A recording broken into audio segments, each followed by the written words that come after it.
Assalamualaikum warahmatullahi wabarakatuh. Apa kabar semuanya, anak-anak hebat Indonesia? Hari ini kita akan lakukan kegiatan membahas soal-soal ya, soal-soal yang pernah kita kerjakan untuk MUPAL, IPA, PKN, dan SBDP. Nah, karena waktu kita terbatas hanya 15 menit, Bapak langsung saja ke pembahasan masih tema 1, MUPALnya IPA berkaitan dengan perkembangbiakan tumbuhan dan hewan. Oke, kita lanjut saja. Pembahasan soal nomor 1, perkembangbiakan pada tumbuhan ada dua macam. Ya, kita langsung saja bisa jawab. Kalau perkembangbiakan tumbuhan itu ada dua macam. Yang pertama dengan kawin atau istilahnya generatif, dan yang kedua tidak kawin atau istilahnya vegetatif. Nah, berarti jawabannya B. Oke, yang kedua, proses jatuhnya benang sari ke kepala putik pada tumbuhan disebut, nah, kita bisa lihat di video ini ya. Ya, jadi ini benang sari. Ya, dia ada serbuk sarinya di sini. Nah, serbuk sari itu ketika tertiup oleh angin atau kepakan lebah, nah itu akan jatuh ke kepala putik. Nah, istilah ini disebut dengan penyerbukan ya. Kita sering menyebutnya dengan istilah penyerbukan. Oke, kita lanjut lagi. Tanaman cocor bebek. Nah, itu berkembang biak dengan cara apa sih? Nah, tanaman cocor bebek, kalau ada yang belum pernah lihat, ya ini seperti ini tanamannya. Dia berkembang biaknya kita bisa lihat di sini, anak-anakannya ada di bagian ujung-ujung daun. Kita istilahkan dengan istilah berkembang biakannya itu dengan tunas adventif ya. Tunas adventif. Nah, kalau di sini di video kita bisa lihat tunas adventif itu seperti apa sih? Ya, adventif. Oke. Ya, ini ada tunas adventif. Jadi tunas adventif itu adalah kuncup atau tunas yang tumbuh pada daun. Contohnya cocor bebek dan begonia. Nah, ini contohnya ya, cocor bebek. Oke, kita lanjut lagi. Pertanyaan yang berikutnya. Oke. Nah, manakah tanaman di ini berkembang biak menggunakan geragi atau stolon ya. Jadi tanaman ini merambat itu permukaan tanah. Nah, kalau pisang kita tahu dengan tunas, jahe juga dengan jahe dengan rizoma atau akar tinggal, bawang merah, bawang putih dengan umbi lapis ya. Nah, berarti yang berkembang biak dengan geragi dan stolon adalah stroberi. Oke, kita lanjut.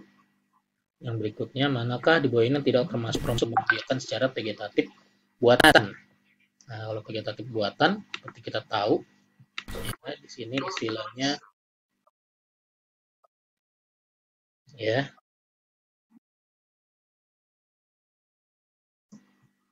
Oke, nah, kalau secara vegetatif buatan, nah itu bentuknya kita bisa tahu di sini ya, ada mencangkok.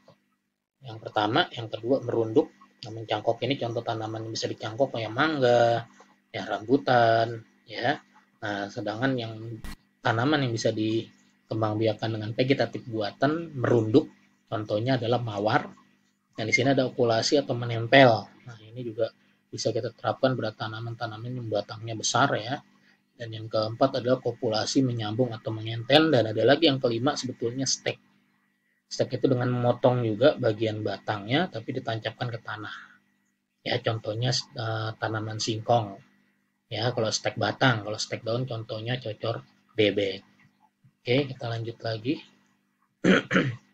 Pertanyaan berikutnya. Nah, kotak spora pada tanaman paku-pakuan disebut dengan istilah sporangium ya. Oke, kita lanjut lagi. Alat kelamin betina pada tumbuhan dan jantan kalau diurutkan secara bersamaan ya, jadi berurutan. Yang pertama kelamin betina itu kita tahu tadi adalah putik ya, dan kelamin jantan adalah benang sari. Nah, kalau kita lihat di gambarnya yang sebelumnya, oke, sebelumnya kita bisa lihat di sini.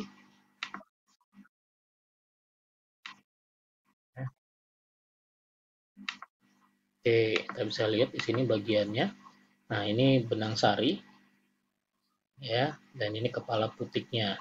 Nah, putik yang satu ini kita kenal sebagai kelamin betinanya ya, perempuannya cuma satu ya. Di kerubutnya banyak cowok, banyak jantan. Nah, jantan ini disebutnya dengan benang sari. Oke, kita lanjut lagi. Pembahasan berikutnya, penyerbukan terjadi di bunga yang lain tapi masih di pohon yang sama.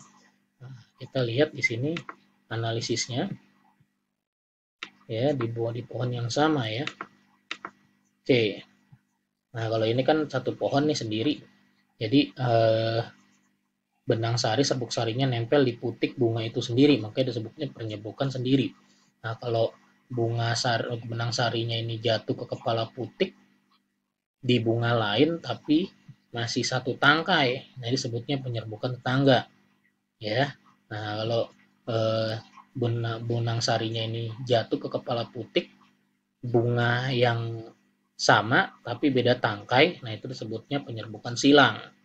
Nah, beda halnya eh, benang sari ini nempel di bunga lain yang beda jenis, ya, beda pohon juga, ya, beda jenis, beda pohon, makanya disebutnya penyerbukan bastar. Ya, contohnya bunga mawar putih jatuh ke bunga mawar merah, ya. Nah, ini namanya penyerbukan bastar. Oke, nah, berarti jawabannya yang mana, Pak, kalau kita bahas yang tadi? Nah, penyerbukan terjadi di bunga yang lain tapi masih di pohon yang sama, ya. Ini kemungkinan beda tangkai, ya. Nah, kalau dia beda tangkai, kita nyebutnya dengan penyerbukan silang. Oke, kita lanjut lagi. Tujuan manusia melakukan pencangkokan pada tanaman adalah agar, nah tadi kita bisa lihat ada vegetatif buatan dengan cara mencangkok. Nah, kalau mencangkok ini punya kelebihan, tanaman yang berbuah nanti dia manis sama seperti induknya, tapi kelemahannya daun batang pohonnya itu rapuh karena dia bukan berasal dari akar sejati, ya, tapi dia berasal dari potongan batang yang sudah tumbuh akar dan ditanam di tanah, ya. Nah, itu kelebihannya, buahnya sama manisnya dengan induknya, daunnya lebat. Oke, kita lanjut lagi, ya. Nah, berarti jawabannya cepat berbuah dan menghasilkan buah yang berkualitas baik. Oke, ya, lanjut. Ibu Anita pergi ke pasar membeli sayur mayur. Dia membeli beberapa kentang dan wortel. Sayuran yang dibeli Ibu Wanita berkembang biak dengan, nah kalau dia belinya kentang sama wortel, berarti kita lihat di sini ya perkembangbiakannya kentang wortel. Nah, ini ya. Kalau kentang umbi akar, nah kalau wortel itu umbi akar, ya di sini ada umbi akar contohnya tanaman bunga dahlia, wortel sama singkong atau ketela pohon, ya, dia umbi akar, diingat-ingat. Berarti wortel itu umbi akar. Nah, kalau kentang dia masuknya kemana? Ya, kentang dia masuknya kemana? Kalau Bapak sih, dia masuknya ke umbi batang, ya. Masuknya dia ke umbi batang. Nah, kalau umbi lapis di sini bawang merah, bawang putih, ya. Itu umbi lapis. Oke. Ya, kita tidak dapati di sini umbi batangnya, ya. Kita dapat hanya umbi lapis sama umbi akar. Oke. Berarti pilihannya kalau wortel tadi umbi akar, ya. Kentang berarti umbi batang. Kalau diurutkan kentang umbi batang, wortel umbi akar. Berarti jawabannya yang, ya, ini yang C, ya. Oke, kita lanjut lagi. Berdasarkan cara terjadinya, ikan mengalami pembuahan, ya. Pembuahan secara apa sih? Nah, kalau pada hewan itu, oke, kita lihat di sini, ya. Kalau pada hewan, kita tahu ya, hampir mirip-mirip dengan tanaman berkembang biaknya, tapi dia tidak ada vegetatif, ya, tidak ada vegetatif dalam artian buatan, ya. Oke, kita pernah belajar di sini, ya, ya. Kita bisa lihat ini ada membelah diri bersel satu. Oke, Bapak delete dulu nih, sepertinya kurang pas dengan materi kita, karena berantakan di sininya, ya. Oke, kita lanjut, coba putar video. Kita coba putar video.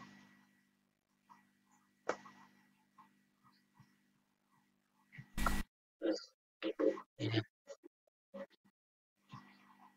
ya, ini yang waktu itu pernah dibahas sama Bapak, ya.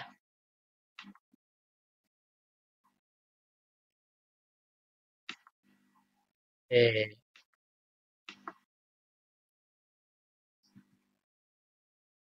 oke, ini juga Bapak pinggirkan karena bentuknya video. Bapak coba cari yang pas ya. Itu kita putar pertanyaannya. Ya nggak masalah deh. Coba kita lihat video tadi ya. Langsung kita sambungkan ke pertanyaan tadi. Kembangbiakan. Oke, oke. Seperti ini. Nah, jadi ada kalau pembelahan diri itu apa hewan berkembang biak itu ada yang dengan cara membelah diri dan bertunas ya. Contoh membelah dirinya amuba, bertunas itu contohnya hidra.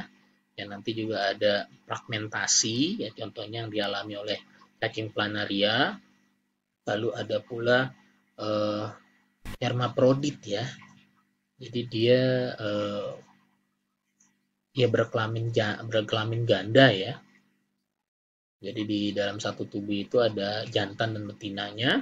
Ya contohnya siput ya, uh, keong racun. Nah itu juga termasuk karena hewan hermaprodit. Oke, kita lihat lebih lanjut. Hewan membelah diri dan bertunas. Ini contohnya amuba.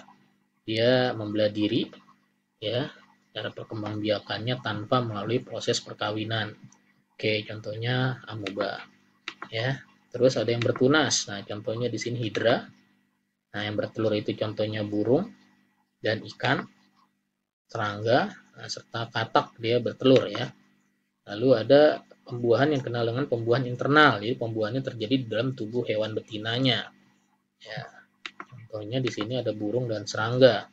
Ya, serangga ini pembuahannya terjadi di dalam tubuh induknya ya. Beda dengan ikan. Kalau ikan itu pembuahannya terjadi di luar tubuh. Katak juga sama. Jadi sel sperma dan sel telur itu bertemunya di luar tubuh, di air. Mereka lepaskan di dalam air. Ya, maka mereka mengalami pembuahan di luar tubuh ya atau eksternal. Oke. Kita lanjut lagi pembahasan tadi ya. Berarti jawabannya adalah eksternal. Oke, kita lanjut ke yang berikutnya tadi ya. Ini hewan amoeba. Nah, dia membelah diri. Dia perkembangbiakannya dengan membelah diri. Oke, berikutnya hewan yang berkembang biak secara opipar. Nah, di antara ini mana sih yang bisa kita lihat dan kita teliti dia berkembang biaknya dengan opipar? Landak dan kuda laut. Nah, kalau landak ini kita tahu dia berkembang biaknya pipipar ya. Dia punya daun telinga. Kuda laut ini dia masuknya opopipipar, jadi bertelur dan beranak. Katak dia bertelur, burung unta juga bertelur. Nah, berarti yang opipar O itu artinya telur. Ya, bertelur mirip seperti bentuk telur O. Ya, berarti jawabannya katak dan burung unta.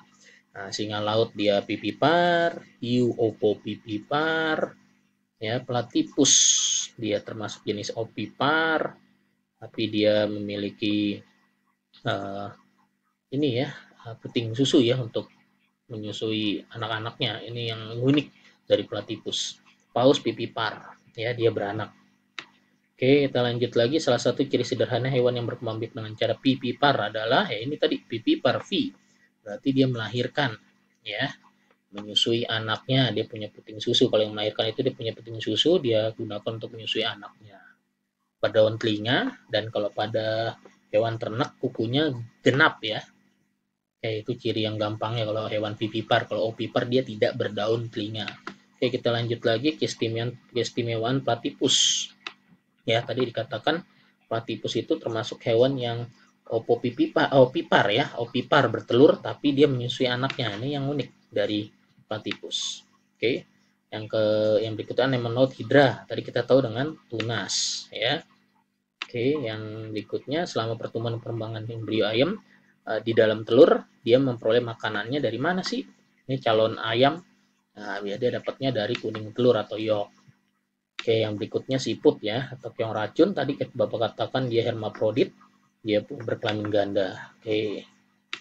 Di bawah ini termasuk hewan yang mengalami metamorfosis sempurna. Artinya dia uh, memiliki ciri-ciri yang berbeda di saat dia lahir dengan dia tumbuh besar yaitu katak.